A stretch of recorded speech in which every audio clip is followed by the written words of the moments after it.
My wife and I bought Frantic Framers back in 2016.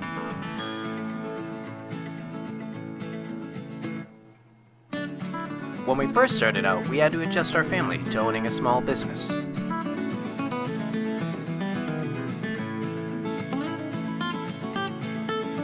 Our two little boys love to come by the shop and watch Dad work.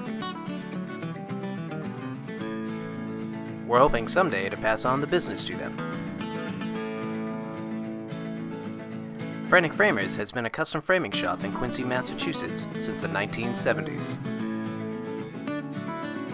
Most people think we create frames for only high-end art such as Picasso or Rembrandt's body of work, which we occasionally do. What we see every day, though, is keepsakes and personal treasures, your memories, and your life events.